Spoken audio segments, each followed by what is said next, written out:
Hi, I'm Autumn, And I'm Laura, and together we're the the Boo Boo Sisters. Sisters.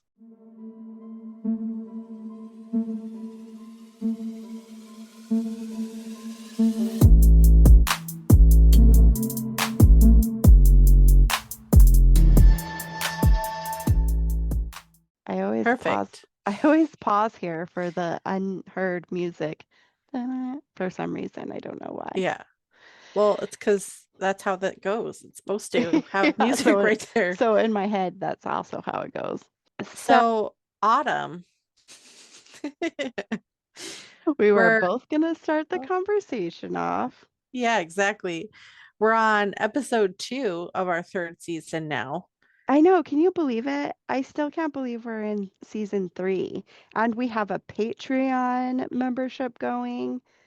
Like, it's just kind of crazy. And as of this point that we're recording, we still don't know if anybody's in that Patreon. Because we haven't told you that we have a Patreon yet. But listen, it's out there. We would love you to join. We have some secret content hiding in there.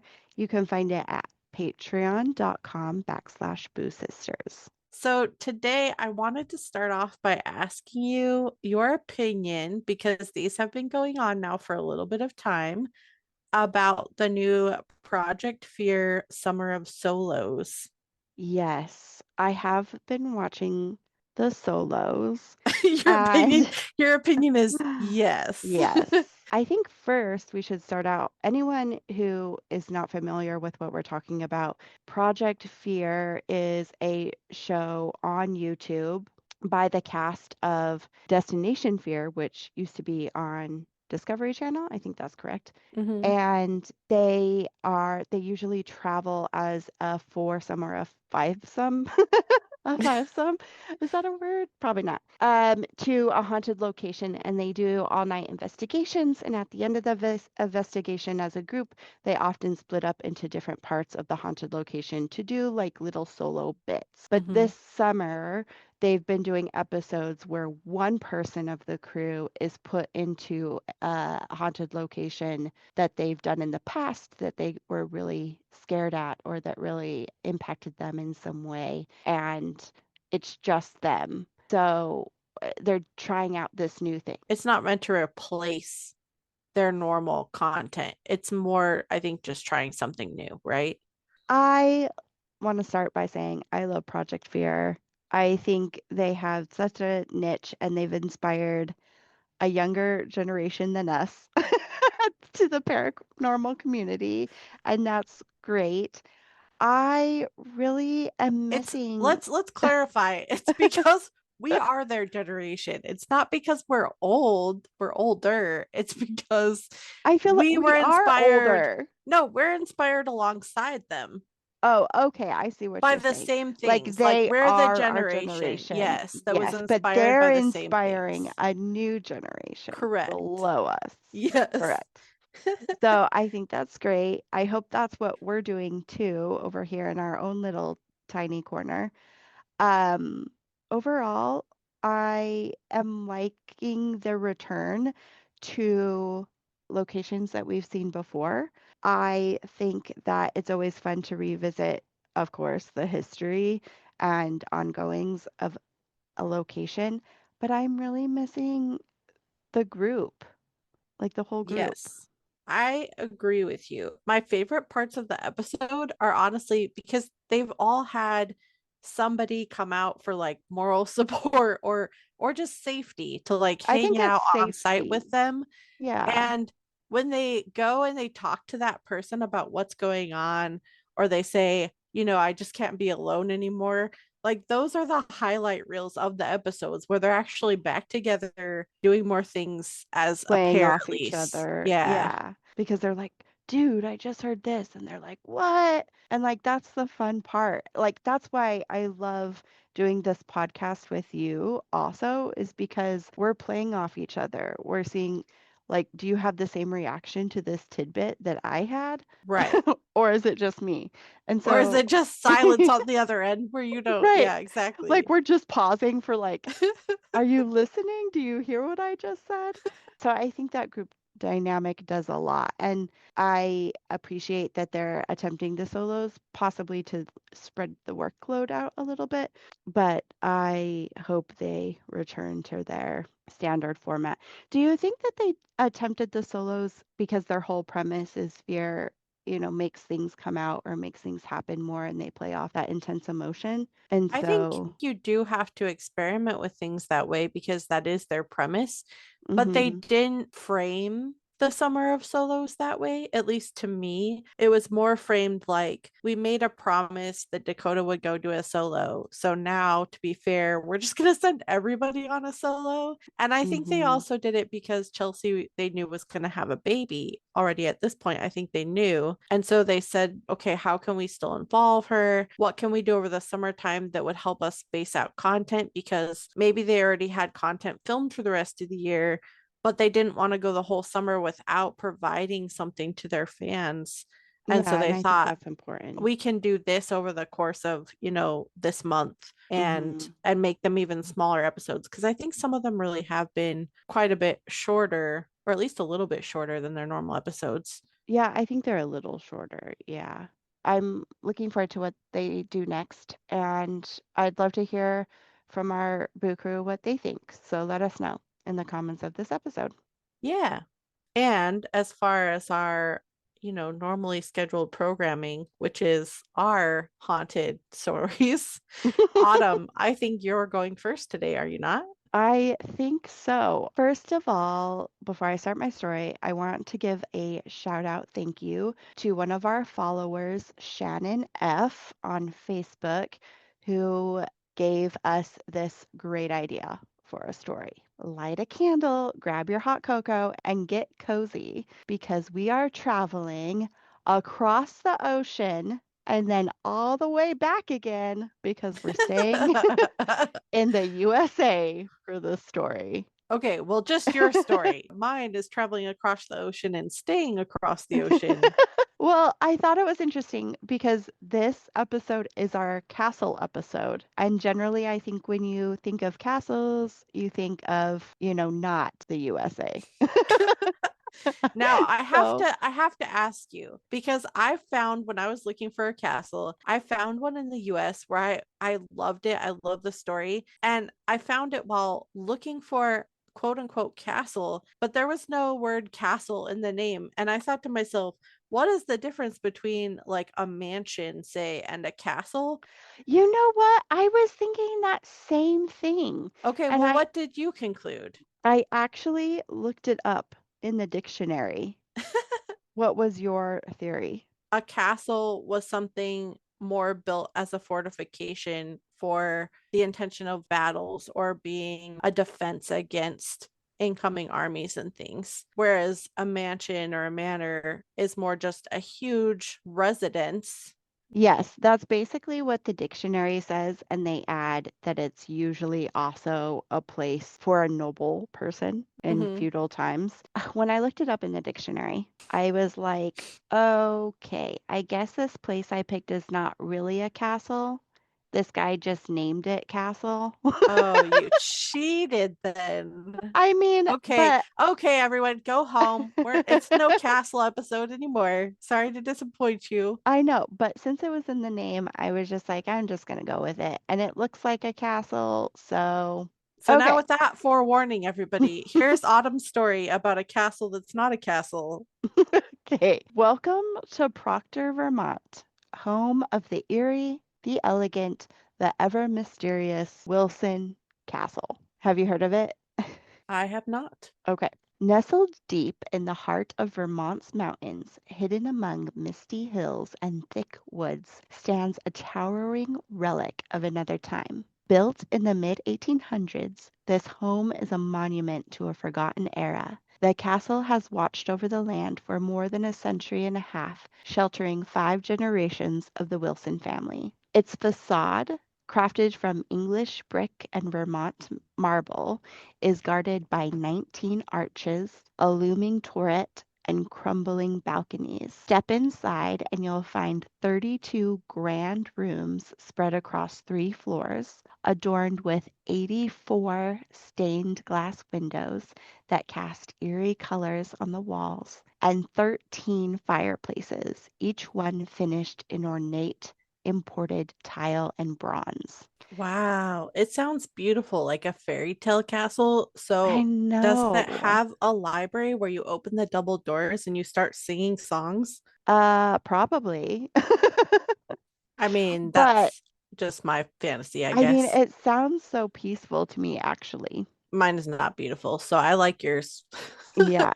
Inside is antique furniture, Far Eastern relics, European treasures, and ancient statues that line the halls, as if time has stopped waiting for someone or something to awaken. Let's just say if the Scooby Gang rolled up because the mystery machine broke down in the woods on the way to some mysteriously located pizza shop, this is exactly the kind of castle that they would wander into looking for help.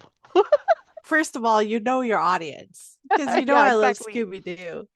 Right. And I think I've watched this exact episode with Ainsley where they're like, oh, we're on this way to this pizza shop that's mysteriously in a forest. Oh, and we broke it down and we have to now ask for help at this creepy castle. Beyond the main residence, the 115-acre estate stretches into the countryside with stables, barns, a carriage house, and an apiary, which housed, among other birds, eagles and peacocks. So that's kind of cool. So, just your roundabout everyday songbirds then. So let's rewind the spooky clock to 1885. That's when construction began on what would become Wilson Castle.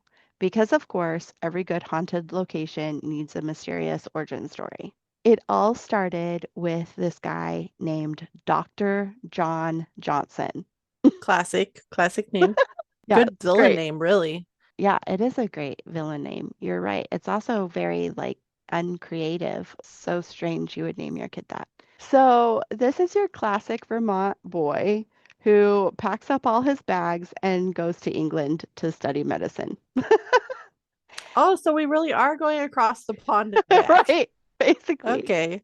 And then he ends up marrying one of his patients. She's this fancy aristocratic lady named Sarah Robbins. Together, or maybe not so much together, as I'll get into in a second, they dreamed up a castle right in the middle of Vermont's wilderness. Because why wouldn't you build a European style mega mansion in rural New England? What's a little odd is that Johnson had secret symbols built into the structure of the castle, like Illuminati eyes and these very cryptic Egyptian symbols put together. He's also rumored to have been experimenting and using hypnosis on his patients. So he's starting to seem a little abnormal. John uses his wife's family's money to build his dream house and elaborately furnish it, as with everything I just described a minute ago. So it takes 7.5 years and a easy $1.3 million. Any guesses Jeez. what that's equal to today? Oh, That's I'm so 1880. bad at this game. You said 1.3 million in Yeah, 1880? yeah. 35 million. Close. 41 million. Oh, so close. It's like Kardashian money. Sarah and John have 2 children together. Their first child is born in 1887 and unfortunately dies 6 months later of spinal meningitis. The Oh, second man. child, Elliot, lives into adulthood. Sarah's spirit is said to be the most active, possibly because of the grief of losing her child. She's been caught in several images in the home, and I couldn't find any public access to the photos, but they are available to see at the castle if you go on a tour, or you can watch Sam and Colby's YouTube video when they visit Wilson Castle for an investigation. They show a bunch of photos, and the photos are pretty convincing. Side note, in that video, there is a 5-minute segment of like Sam and Colby being tormented by a bat, and it's pretty hilarious. It's pretty funny. They also have a lot of activity. In fact, they use the music box, and Sam and Colby freak out because they've used the music box on several occasions. At this point in their careers, they had never had the music box go off until this location. I And it went probably have off, seen the episode, but not recently, so I'll have to yeah, review it again. and it went off on cue too, which is crazy. That's always so impressive. You know, we love the music box. I would love it and freak out if we ever got the music box to work in one of our investigations. Yeah, for sure. Okay, so here's where the story gets a little messy. Rumor has it that John may have only married Sarah for her family money and the lavish lifestyle she could provide. I read several articles and watched multiple YouTube videos, and there seems to be a little bit of a timeline disparity on what happens next. One report says that Sarah dies not long after moving into the castle, and John immediately sells it off, which seems a little odd for a grieving husband. Another report suggests that Sarah's family learns of John's con man schemes and that he basically spent all their money, and uh, either Sarah then dies of a broken heart or is recalled back to England by her family. A third story that was developed based on EVPs captured at the Wilson Castle suggests that John himself may have murdered Sarah in his castle after the money had been spent and his house had been built. Oh. So that's a little fishy. And I'll get into some of those EVPs in a second. So for 40 years, the castle played real estate hot potato. It got bought and sold. At one point, it was even used as a beauty school. Then another guy comes, Herbert Lee Wilson. He's a pioneer in AM radio, a total tech bro of his time. Wilson rolls into Vermont in 1939 looking for a place to build a summer home and another radio station. So he buys the estate and gives it its name, Wilson Castle. Boom. In the early 1940s, Colonel Wilson is a radio legend. He co-designed station WHWB, helped launch WSYB with the first directional antenna in Vermont, and even works at WCAX-TV in Burlington, Vermont. What all those letters mean is that if you've ever heard static on a radio in the woods, it's basically because of this guy. So on the property, about 100 yards away from the castle, he builds this huge radio tower, and nobody really knows why, but some say that he wanted to build the radio tower so he could listen to static at the castle for the very reason of attracting spirits, essentially building an enormous spirit box. That's pretty cool. He bought the house because he noticed all the symbolic nature that was happening in the house, all the Egyptian symbols and all the Illuminati eyes, and thought maybe like something was weird going on there and he could attract the spirits. That's what one report read. It's too bad he didn't have any journals or anything that would have said, and today I tried my radio tower and somebody said and to heard me. a voice. Yeah, that would be cool if that existed. So when the US entered World War II, Herbert joins the Army Signal Corps and it serves with honor. He eventually retires as a colonel. He comes back to the castle, kicks off public tours at the castle in the 1960s, and he spends his remaining years living out every Scooby-Doo villain's dream, retiring in a spooky mansion called a castle. He passes away in 1981 at the age of 82 and leaves the estate to his daughter, Blossom Wilson Devine Ladabouche. Okay, that says old money. That's what I was thinking. Is that a perfect name for the heiress of a haunted castle? I think so. Blossom ran the show until her passing in 2010, and now her daughter, Denise Devine, keeps the family and ghostly activity alive. So here we are to the good spooky stuff. They recently discovered a handful of secret compartments tucked away in the study shelves where Colonel Wilson used to stash valuables and apparently secrets, because not even his family knew about the secret compartments until they found them. according to historic hearsay, there's also a rumored hidden passageway somewhere in the castle, but it has yet to be found. I'll find it. I'll find it. Some say the colonel invented the story to throw people off the scent of all the ghost gossip swirling around the estate.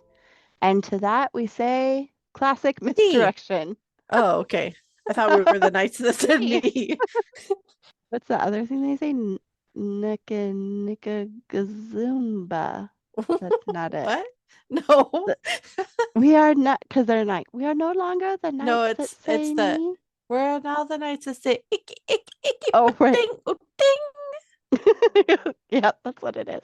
So some say the colonel made up the rumor to distract visitors from whispering about hauntings, but others believe it's absolutely real, tucked somewhere behind a wall or beneath the creaky floorboards. One investigator from Green Mountain Paranormal even claimed their equipment picked up a cold spot shaped like a narrow tunnel near the back staircase. Based on paranormal activity, owners of the estate believe Wilson Castle holds not just spirits, but a portal or a vortex in the upstairs closet, which was Sarah's original bedroom. For our listeners, if you have not heard that term before, in the paranormal world, it basically means like a revolving door for spirits to enter this time and space. So, Grand Central Station of Spirit City. So essentially, what you're telling me is that they have a lot of miscellaneous spirit activity, not one particular, but a lot that come and go. Correct. Both the Johnsons and Wilsons are said to haunt the house, but there's been a lot of spirits randomly, and on every investigation that's done there, they get different names and different entities and different people and shapes and stuff appearing in photos. They believe this because investigators and visitors always seem to speak to someone new in Sarah's old bedroom, including the personal relatives of investigators who have long since passed. That's Right. interesting. For whatever reason, these portals are said to be in a situation where environmental factors make it easier for them to come in or to make contact or however you want So to. maybe it's less of a portal and more of a thinning of the veil. Yeah, it could very much be that. That's an interesting theory. I just wonder what environmental factors might lead to that, right? There's like, we already know some, but are there others that we don't know of yet that could be part of that? Well, if our previous theories hold true, a space that would carry a lot of emotion or trauma could be somewhere where the veil got thinner. Like an imprint. So if she's like having intense emotions over the loss of her child in her room for a Yes. long period of time, then it could make the veil thinner and thinner over that time. And you said it was her closet or near her closet? Yeah, that's where they believe it to be. So that could have been like a sort of nursery space. Typically, I think the baby would sleep in the woman's bedroom or nearby. But I know from history when I've been sad, I also have gone into a closet before to like cry. So maybe that's what happened in that scenario too. Maybe she like went in there to try to deal with her emotions. Yeah. Paranormal teams have reported intense activity every time they set foot inside the castle. One group caught an EVP that was recorded in the basement, and when they played it back, a woman's voice clearly whispers, "I'm still here. Can't leave." Another investigator reported being alone in the library when the temperature sensors dropped at once and a voice came through their spirit box saying, "The Colonel watches," followed immediately by the sound of footsteps overhead when no one else was in the building. Eyewitnesses have reported seeing a man in uniform, believed to be the Colonel, walking the halls late at night, vanishing as soon as you turn the corner. One guest on a guided tour fainted after seeing a face staring out from a third-floor window in a room that had been locked and empty. Spirits have also come through EVP sessions saying, "We're buried below." This is leading investigators and castle owners to believe that people or someone might be buried in the basement, possibly under ill intentions. So this and the EVP of the woman whispering are some of the EVPs that have created the theory that Sarah may have been murdered. But that's one of like the far-fetched conspiracies, if you I will. gotcha. So, Doug Probst has been connected to the castle since his youth because his parents were friends of the Wilson family. He is now a tour guide and a kind of caretaker of the castle. He was interviewed by a local media outlet, and the report goes Doug has experienced shadow people under the stairs. He said while he was washing his hands in the bathroom sink, he looked up into the mirror and saw a shadow move across the doorway behind him. It was, quote, clearer than anything because it was not in my peripheral vision, it was behind me. He yelled so loud the tour group in the other room could hear him. He also shared his least favorite area of the house, the third floor hallway, where a figure is known to peek its head around the corner. The hallway itself has a shift in energy from the rest of the area, he says, adding, I do not like it at night. Did So, you say that first one when he was you said in the bathroom, but the first thing you said I thought was that at the foot of the stairs? yeah, like where the other group said there was a Cold cold spot spot, and that it like might be a a, secret hmm door. right. Interesting. Creepy, right? So I just want to talk about those two stories for a second in that one paragraph report because those are literally my two worst scary things if I was encountered by a ghost. I'd rather the ghost just come straight at me to my face. Screaming. Yes, because I've been horrified of like washing my hands and then looking in the mirror and there being someone behind me. That is so scary to me. I know we've talked about this before. That's why you don't look in the mirror after you're done. You just turn around and I just know. leave. And then to actually see something is just a horrifying ordeal, you know? So Yeah. the second one, where a face peeks around the corner, you won't remember this because you were a tiny baby or something. We were living Or something. We were living in West Valley, and I was staying up late with Dad because our dad took care of us at night while our mom waitressed and bartended. I must have been 4, maybe 5, because we moved when I was 5. Hmm. And he loved ghost shows, just like we watched today. Just real encounters, real experiences of real people. This is what happened. And I was watching this with him for some reason, probably because he just had on whatever he had on and he thought I was playing with whatever toy I was playing with, but I was really watching the ghost show. And there was this story of this, I don't even remember the whole story, but it was this woman. And every night she was terrified to go to bed because she would have her bedroom door cracked, and a face would peek around the door and look in her bedroom. It was one of those shows where they reenact it, like, oh, this Hmm. is what happened. And I remember being 5 and just being horrified about this ghost story. For some reason, none of the other ghost stories stuck with me, but this one did. And to this very day, I cannot sleep unless my bedroom door is all the way closed because I'm horrified of a face peeking in. Now I know how to scare you. Next time I visit Don't your even do house, that. I'm going to come peek in your door in the middle of the night and just have my No, face just stand there no, till you because wake I'm up. such a light sleeper. I will hear the door cracking open I know. Won't before that be your even face scarier? Then even my gets in face will there. appear. This has actually happened because Ainsley's come into our room in the middle of the night and like opening, and then just this little like ghost shadow comes in, right? Like waist high. Oh Like I man. can't see It's what. amazing that you haven't reached out and swatted at her thinking she was a ghost. I mean, someday. Have you been like, Ainsley, I thought you were a ghost?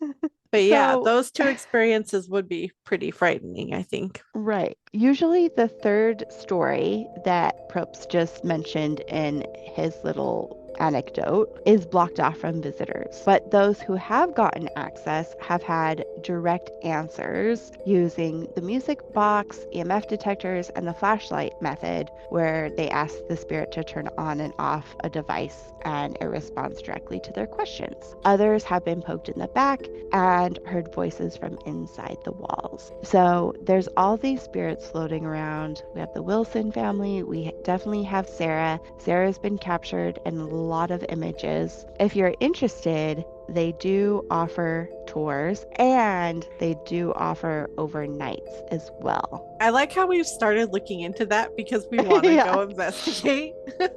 So I was thinking that would be a good place for a Boo Crew sleepover because wouldn't it be fun? You have to have it overnight, you have to rent out the whole thing. And I was like, oh, maybe that's what I should do for my 40th birthday. Also, when you're there, if you go on a tour or you go there to visit, you can purchase an original European brick from the facade. You can buy it, and the money goes to help upkeep the castle. Some people have returned their brick, stating that weird things start happening when they get it home. And so the castle has started offering free returns on bricks. Like, here's your envelope postage paid to Yes, return our brick. right.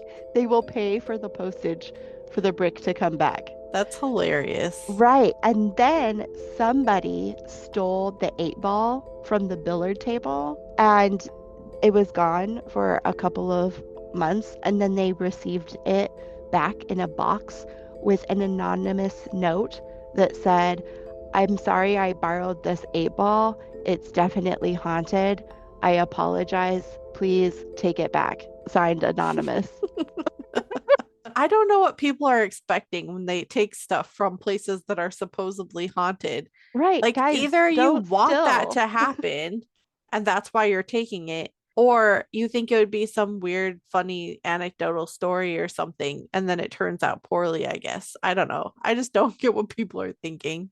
Right, don't steal, guys. Just don't do it. That's my story. What is your boo rating? I feel like we're being harsher on stories now. I would rate it a 2 out of 5. I would rate it a 3 simply because of some of those encounters and simply because they do get so much activity. Like the amount of activity is kind of overwhelming, Yeah. but I don't think it's I think the scary. stories that really stand out more in a scary way to me are either the people that in life were scary individuals that have now passed on and are scary ghosts, murderers and different things that way, or just Mm-hmm. bad people, or potentially bad entities or entities with bad intentions, and that Right. people get scratched or whatever, or even if it's not physical. If you have a very negative feeling and then it gets cold and then a face pops out in the hallway, that to Mm-hmm. me would be a little bit more ramped up than just seeing a A random random person. person peeking out, because none of that sounds in any way, shape, or form like aggressive or unwelcome. And especially if it's previous homeowners, they cared for the home, they love the place. Yeah. Right.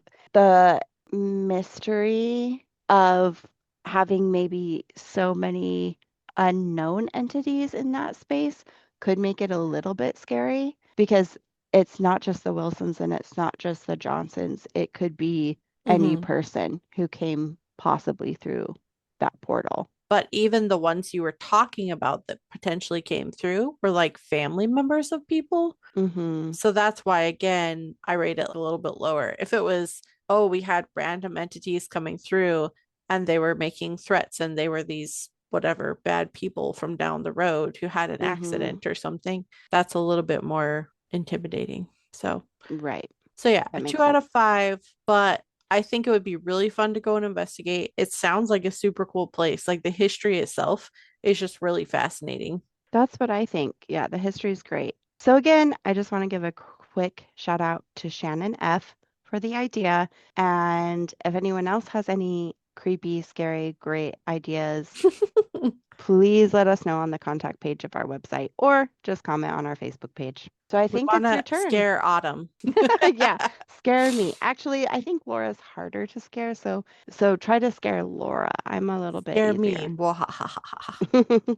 Your Okay. turn. My turn. Yay. My story is on Houska Castle in Blatce, Czech Republic. Yeah, that's a word.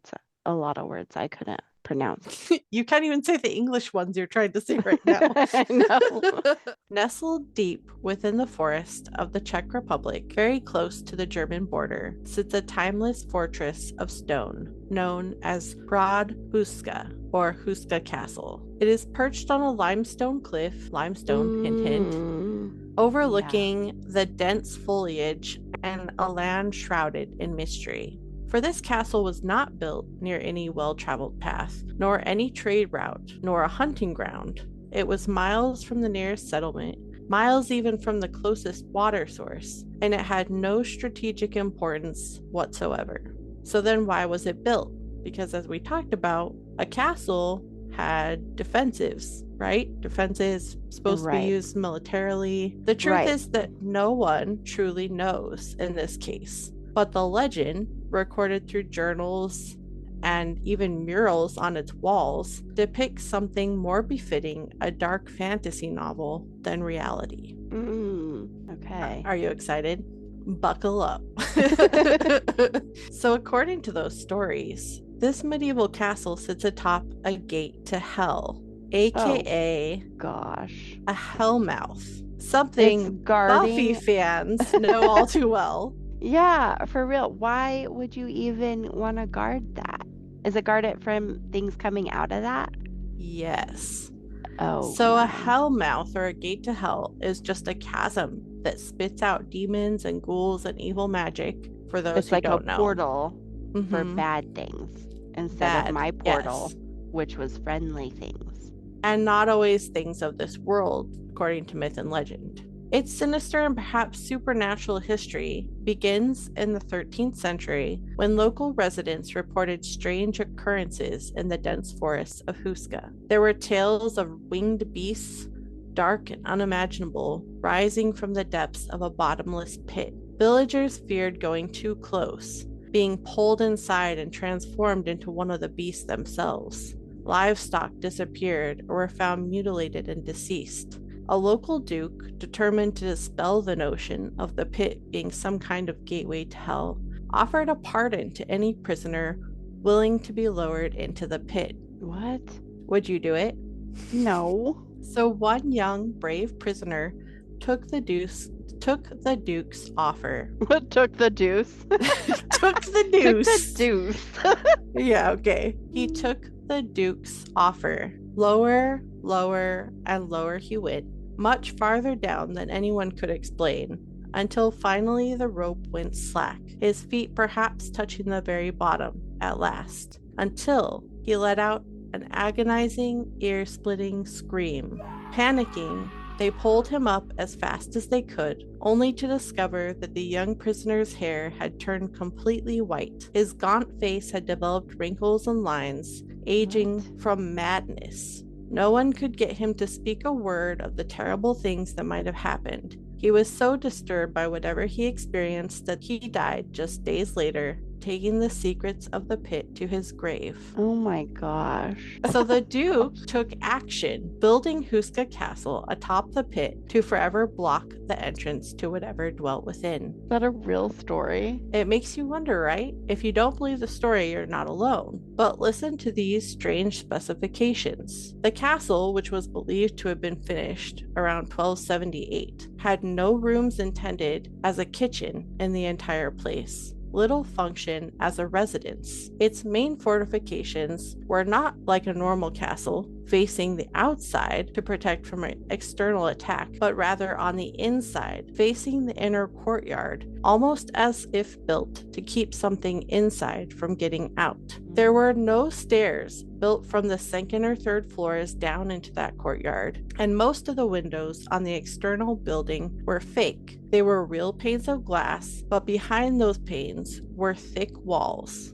So it's like a castle you can't get into, and you can't get into the center of. Well, you can get into it, and you can get into the center from the lower level, but you can't access the courtyard from anywhere else. It's almost like the courtyard is a prison or something, the inner part. Weird. Okay. And the outside is meant to look like a normal castle, a normal habitation. Mm-hmm. But the windows are useless. It doesn't have a kitchen. It doesn't have a Right. real place to be a residence for people. So it's like as if they're hiding something. Yes. Mm-hmm. And its main feature was a chapel tower, a square chapel tower that sat directly over the stone slabs that covered the supposed pit. This particular chapel was dedicated to the angel Michael, believed to have raised God's army against Lucifer's fallen angels. It depicts murals that are both pagan and satanic in nature, despite claiming to be a Christian chapel, including a left-handed half-woman, half-horse, aka a centaur, and that's thought to be satanic in nature because, sorry left-handers, but left-handedness was considered a sign of the devil.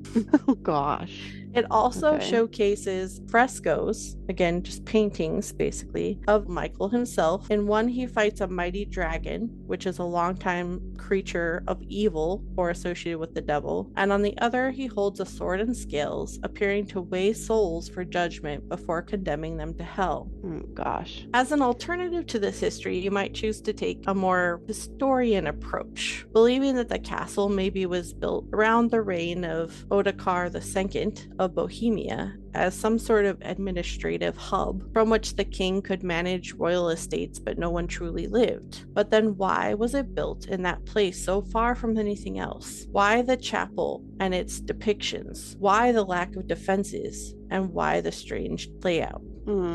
Curious, right? Yeah, why spend all that extra money on the like ornateness for an office building? Regardless of its initial design, there are some things we do know about its history. One of which is that during the 1630s, the castle was believed to be occupied by a Swedish mercenary and black magic practitioner by the name of Aranto, who took the castle as his own personal laboratory and stronghold. He was said to conduct unsavory experiments and even wanted and tried to concoct an elixir for immortality. The story goes that the locals were so terrified of him and his soldiers who would visit the nearby villages. So eventually, 2 hunters were nominated to sneak in and murder Aranto before his dark arts could take hold. That sounds plausible to me. So that's one history story. Okay.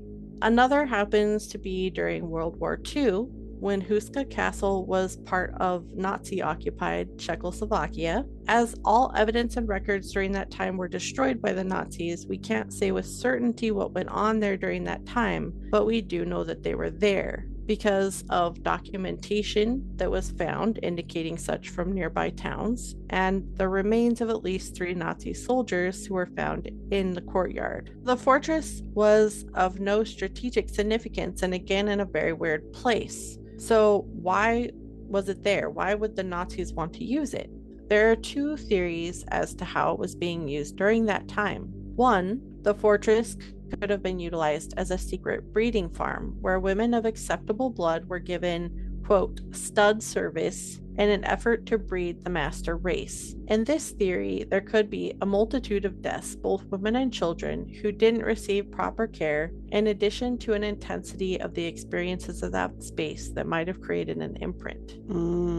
The second option was that it was well documented that Hitler spent significant resources to research and attempt to harness supernatural power. And what better place than the site of a supposed Hellmouth where he might unleash a flood of demons? Yeah, we all know that Hitler was big into The occult. paranormal and occult. Yeah.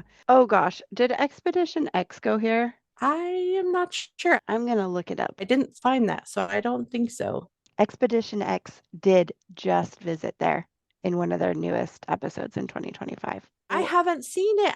I'm excited now. I want to go watch it. The Nazi part of this made me remember what we're talking about, but after this episode tomorrow, I'm gonna rewatch it, knowing more of the history now because I remember it being a really spooky episode. Cool. I'm excited to watch it.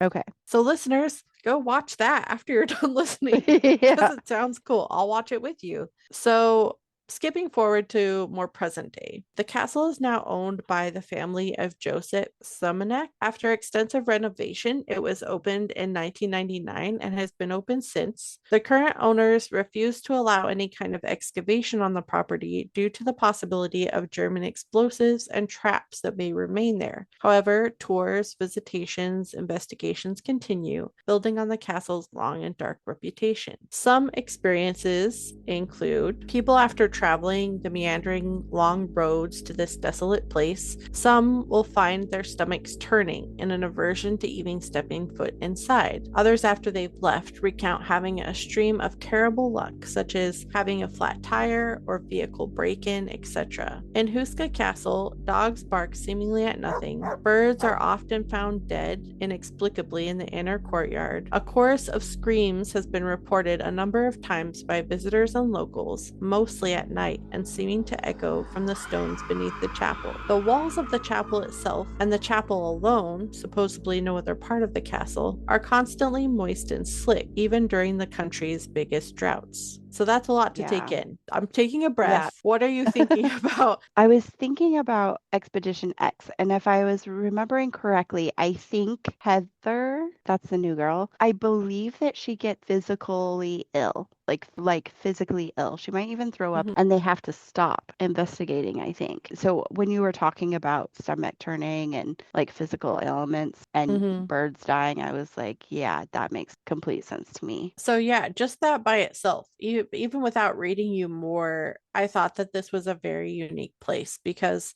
I mean, getting sick, we've heard that before of places that Mm-hmm. are haunted, and even the bad luck thing, like you were talking about taking a brick from somewhere or an 8 ball. But the birds being found dead, that's very odd and interesting. The Mm-hmm. screams that seem to be echoing from the chapel, Right. definitely, you have heard of a scream, but not like a chorus, multiple screams Right. opening the Can you night. remind me, did it say the Hellmouth was in that courtyard area or like in the chapel area? Supposedly under the chapel itself is what they Okay. believe.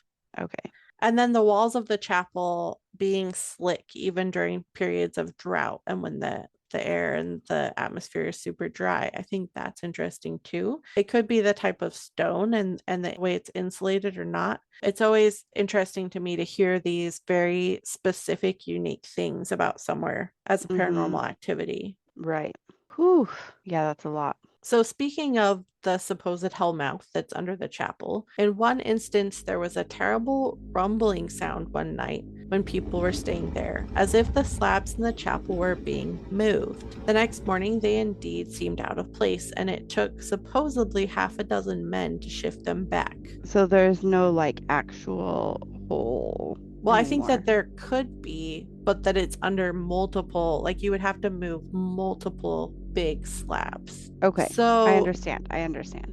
So there are also more standard paranormal reports, such as disembodied voices, banging noises, whispers, scratches on stone, especially from the chapel. And then there's the physical signs of a haunting, too, like invisible hands grasping at clothes and Mm. technical malfunctions. One strange technical malfunction experience that I read was when a tour was ending one evening, supposedly none of the cars in the parking lot would start all at the same time. None of them would What? start. Ooh, that's creepy. Like you can't even leave. Yeah, like you're trapped there. Oh my gosh. Like something was sucking all the energy or something Yeah, out of, that's like out of their horrifying. batteries. Another common occurrence there is light bulbs exploding. Oh my gosh. They have these hanging sort of chandeliers, like modern lighting, electric. And the light bulbs in them, when people turn on the lights or go into a room, sometimes will just burst. And that will happen to as many as 6 at a time, happened in one instance to one person. And they've called electricians out to check it out. They want it obviously to be Okay, safe. that was like, have they checked the wiring? Maybe something's weird. Yeah, so they want to make it safe for tours and people to go through. So they've called electricians out multiple times and found nothing to be amiss. Imagine being a tour guide and you're like, now we're entering this room and thinking to yourself, I hope no light bulbs explode when I turn this light on.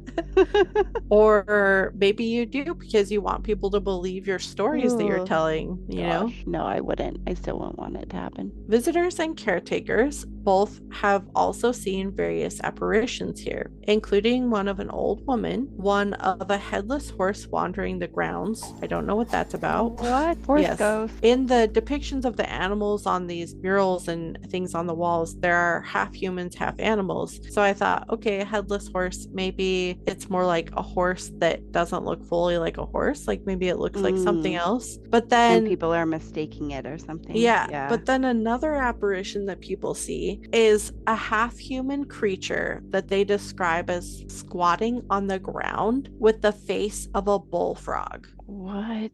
And you know That re- what this made me think of? Yes, it's What? creepy sheep face elemental. Yes, yes, exactly. A person squatting on the ground with the face of a bullfrog. Is that what you said? Yes, a half human creature squatting on the ground with the face of a bullfrog. Yes, So creepy it's bullfrog face and I is sheep face's friend. oh gosh. Good. They can hang out together. And it could, in fact, be some kind of elemental because on this land there was Celtic influence. Oh, Elemental. Yeah. and then also Slavic influence too. Right. People who haven't listened to our other episodes are like, sheep Sheep face. face, yeah. Go back to season 1 and listen to the episodes.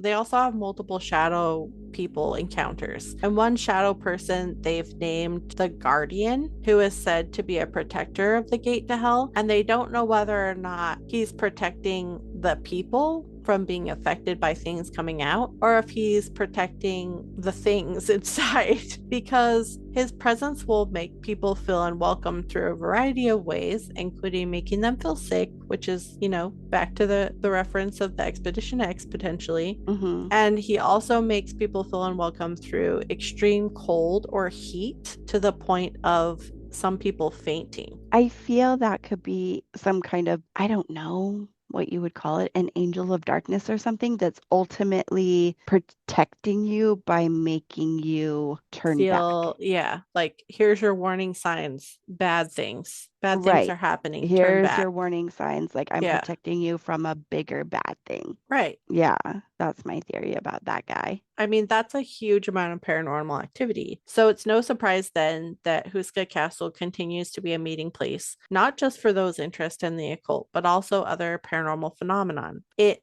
hosts conferences debating if it was built on the principle of something called sacred geometry. And also I for those who think it could be a portal for teleportation, time travel, or even a hotspot for UFOs uh because there's dep- so much unexplained stuff that goes on here and bizarre paranormal things and livestock death and all this other stuff that has happened. mhm. So, would you dare cross into a realm where all these strange and eerie occurrences collide? Or do you fear what lies beneath the stone slabs in a chapel lost to time? I'll leave you with a quote from an investigator's blog that I read called Mysterious Adventures. In it, they wrote, "The castle's haunting legends and adaptations throughout time are a testament to the incredible stories that we humans have a profound need to tell. Whether these stories hold truth or not is less important than the message they convey. For Houska Castle, that message appears to be one of resilience, an often uneasy peace with the unknown, and an invitation to explore beyond the veil of our collective understanding." That's poetry.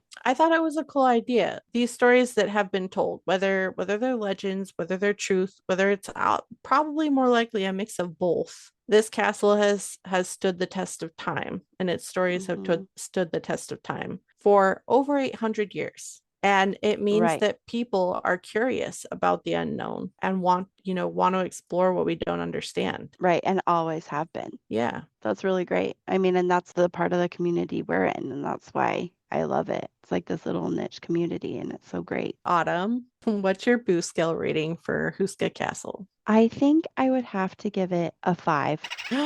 Really? I just feel like from what I've seen and what I know about this location, and now my increased knowledge about the location, I don't need to investigate there You myself. wouldn't want to go? Not really, no.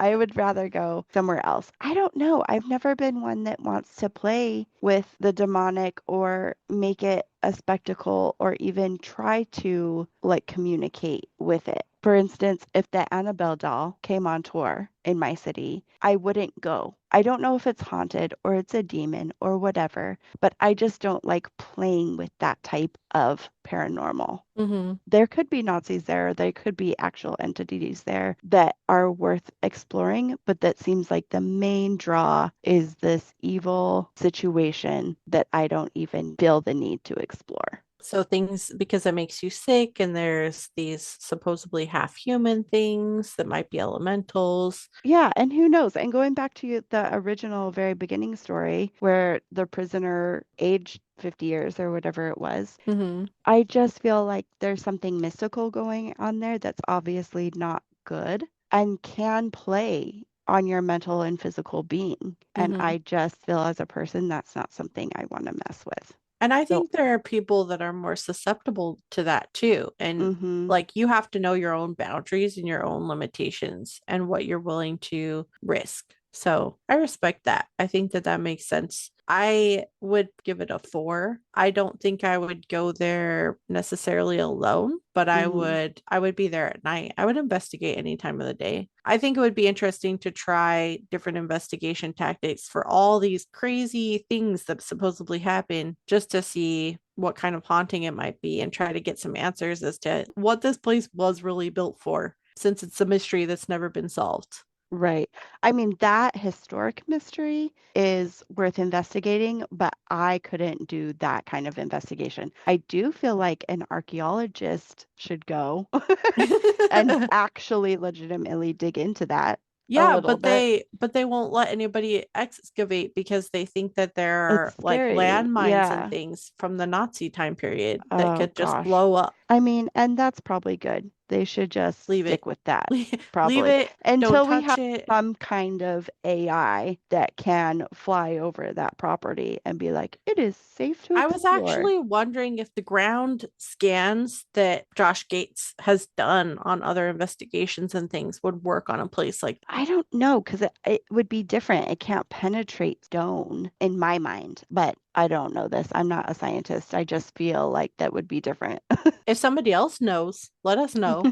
Yeah, Can this maybe. happen? If anybody wants to watch an investigation, well, it's not really an investigation so much as people's stories about investigations that they've done kind of compiled together for this place. It was featured on a show called World's Scariest Hauntings. Mm, And it's season 1, episode 10, which is available actually for free to watch on YouTube. So you can see some of the caretakers and their interviews. The current owner is interviewed on there, people that have investigated there, and I found it really interesting. It did bring to light a question that I thought we could end on because I'm curious to get your take. okay. These people who were British went in and were investigating and asking questions in English, but this castle is not necessarily filled with ghosts that would speak English. And this is something that we've talked about before, but not in detail, is Hmm. how do ghosts respond to questions not in their language? And the woman who was interviewed in this clip that I watched, her theory was that intention creates an energy form in and of itself, and that ghosts, because they speak through energy and that's how they communicate a lot, they feel that intention, that message that you're trying to get across, no matter what language it's in. It's like its own translation through the energy. That's an interesting theory. I could understand that because if you're talking to someone of another culture or another who speaks a different language, you can tell what they're saying or what their tone is by their body language, their hand motions, their Their eyes, face, their their expressions. tone, Yeah. and it's very limited in what they're actually saying in words. I read once it's like 90% body language, how you're communicating. If that's true, it makes sense that energy is transient, that it doesn't have to be in your language to understand what you're trying to communicate. Then when you get a response back in English, how do you explain that? Because they should still be, you would think, responding in their own language to the question you asked in yours. Yeah, I agree that that's true. So I still think maybe if you're getting voice EVPs, that either there's some other entity there you're unaware of that speaks that language, or it's fake because I was thinking more that the intention, but you're communicating through a flashlight or an EVP meter or a non-voice communicative tool. I still think it could go either way. Or in that case, maybe it's one of those things where the veil is thin and what you're picking up isn't somebody who necessarily lived in this particular place, in this case, a Hmm. castle. Maybe it's somebody just passing through or somebody who knows you personally, who would, of course, probably speak your language. Right. And I do think in this particular area, they could be communicating with a lot of Nazis who would Mm-hmm. have possibly spoke Spoken? English. Yeah, what spoken? English. Yeah. So I just think maybe you're not communicating with who you want to communicate if it's coming back in your language. But I've always thought that, in all these international episodes Mm-hmm. we watch that are built for American TV. And I do think it's cool when they have a translator there who talks, or they have questions pre recorded in the other language that they play on a recorder. And Hmm. then, somebody will respond in that language and they'll have a translator say, oh, the response was this. And I think those times are really cool. Yeah, that's an interesting theory. I'm gonna think about that more as I watch these shows and read about investigations to Hmm. see if in what cases that could be true. Interesting though. All right. Thanks Well, for that story. yeah, that wraps up today's episode of Boo Sisters. Thank you all for tuning in. Yeah, thanks so much for listening. And as always, happy Happy haunting. hunting.